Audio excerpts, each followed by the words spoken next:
Hi friends, मैं राजेश शास्त्री मानवी classes में आपका हार्दिक अभिनंदन। पिछली वीडियो में हमने स्वर संधियों को कंप्लीट किया था। आज हम व्यंजन संधियों को पढ़ेंगे। व्यंजन संधि की परिभाषा क्या होती है और व्यंजन संधि के अंतर्गत कौन कौन सी संधियां आती हैं। तो टाइम खराब ना हो इस कारण मैंने पहले लिख लिया है। सबसे पहले व्यंजन संधि कहते किसे हैं? जब व्यंजन वर्ण के पश्चात स्वर या व्यंजन आए तथा पूर्व के व्यंजन वर्णों में परिवर्तन हो तो वहां व्यंजन संधि होती है। आप कहेंगे कि स्वर संधि के पूर्व पद के अंतिम में भी व्यंजन आता है। जैसे आप कहेंगे विद्या प्लस आलय,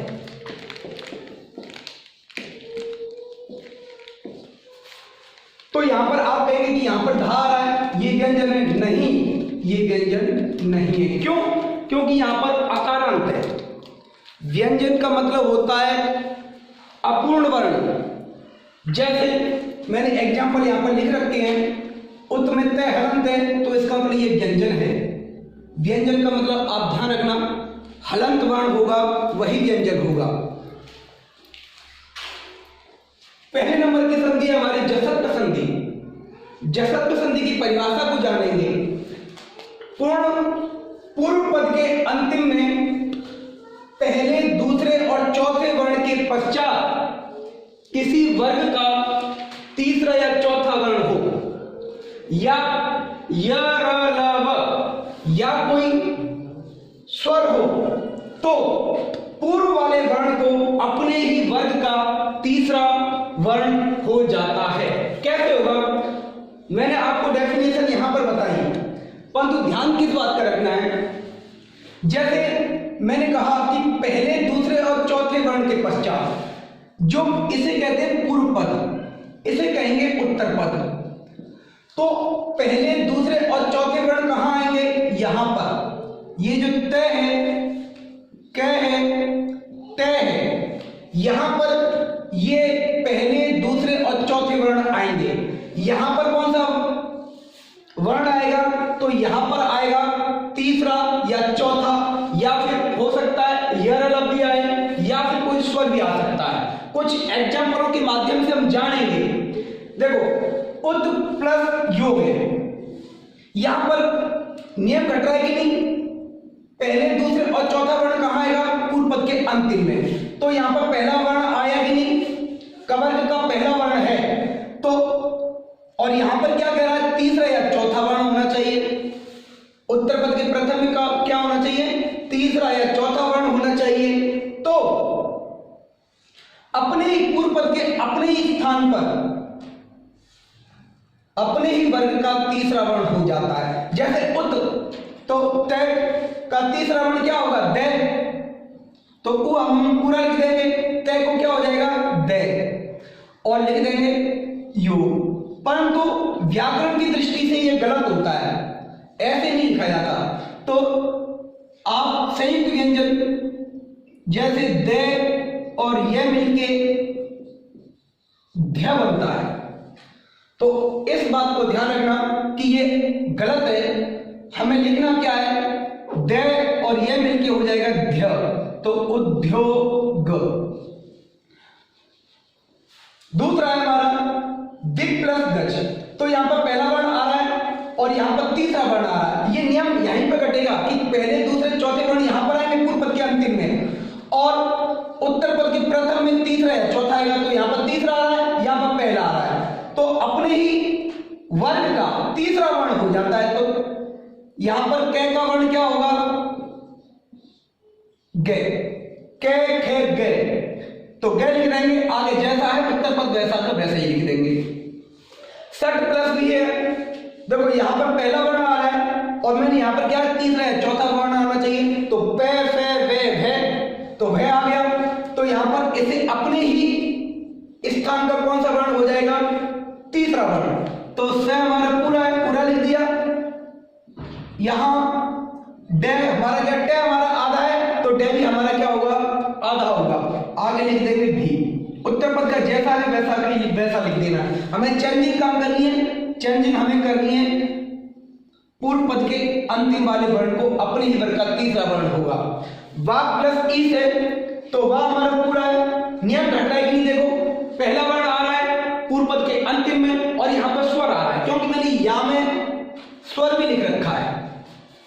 ये वर्ण भी आ सकते हैं या फिर तीसरा या चौथा वर्ण आ सकता है। तो यहां पर ये तीसरा चौथा वर्ण तो आया नहीं, यहां पर यरण भी नहीं आया, परंतु यहां पर क्या आया, स्वर आया। तो हम क्या करेंगे, जैसा है वैसे उतार लेंगे। कै को क्या लिख देंगे, कै खे गे, गे हलंत होगा। क्योंकि हलंत क्यों होगा, क्योंकि यहां पर कै हलंत है और आगे क्या स्वर है, तो स्वर जुड़ जाएगा। छोटा ई है तो छोटा ई की मात्रा लग जाएगी, बड़ा ई है तो बड़े ई की मात्रा लग जाएगी, बागिस बन जाएगा। ठीक है, जगत प्लस आधार है। मैंने क्या कहा, यहां पर पहला दूसरा चौथा वर्ण आएगा किसी भी वर्ग का। तो यहां पर पहला वर्ण आ रहा है, यहां पर स्वर आ रहा है, तो तय को क्या हो जाएगा, दे।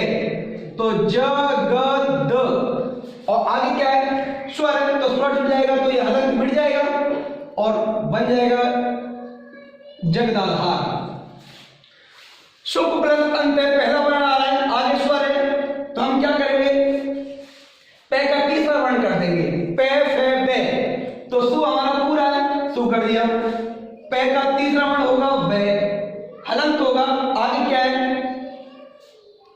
ए है, जोड़ देंगे और अंतिम में क्या बचेगा, सुबंत बन जाएगा। इस प्रकार हम जसत्व संधि को करेंगे।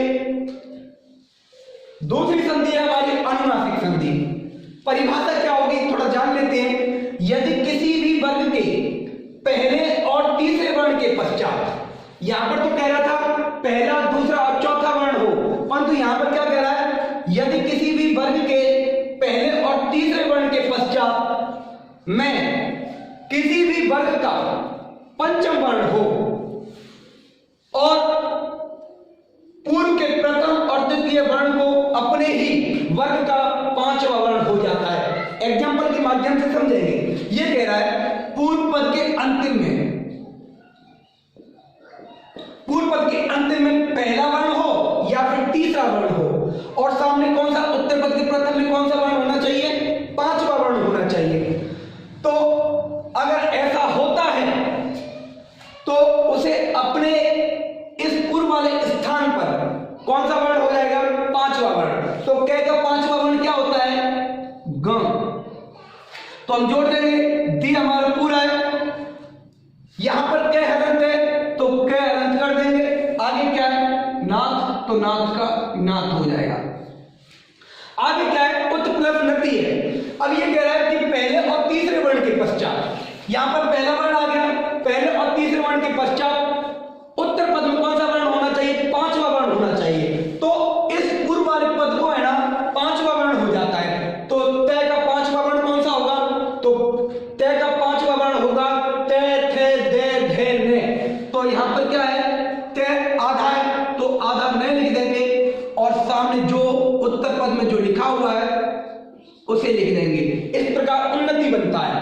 तत् प्लस में, तो तत् प्लस में क्या करना है हमें, यहां पर नियम घटना ही नहीं है। देखो पहले और तीसरे वर्ण के पश्चात कौन सा वर्ण आ रहा है, पांचवा वर्ण आ रहा है। तो हम क्या करेंगे, जो पांचवा वर्ण है ना, ये नियम हमारा घट रहा है तो तय का कौन सा वर्ण कर देंगे, तीसरा, सॉरी पांचवा वर्ण कर देंगे। तो तय का पांचवा वर्ण होगा तय थे दे धे ने। तो यहां पर क्या बन जाएगा, तय का पांचवा वर्ण ने, तय हलंत है तो ने हलंत कर देंगे, में तन्मय बनता है। आगे क्या है, लास्ट एग्जांपल है सट प्लस मुख। तो वो फिर नियम बता रहा है कि पहले और तीसरे वर्ण के पश्चात कोई पांचवा वर्ण आता हो उत्तर पद के प्रथम में, तो जो पूर्व पद का जो अंतिम वर्ण है उसमें क्या हो जाएगा, पांचवा वर्ण हो जाता है। तो यहां पर तय का पांचवा वर्ण क्या होगा, तो हम कर देंगे स। तय का पांचवा वर्ण क्या होगा, हलंत होगा, क्योंकि यहां पर क्या तय भी हलंत है और जैसा उत्तर पद है वैसा ही लिख देंगे। तो इस षणमुख बनता है। मैं आशा करता हूं आपको ये जसत्व संधि और अनुनासिक संधि समझ में आई होगी। जय हिंद, जय भारत।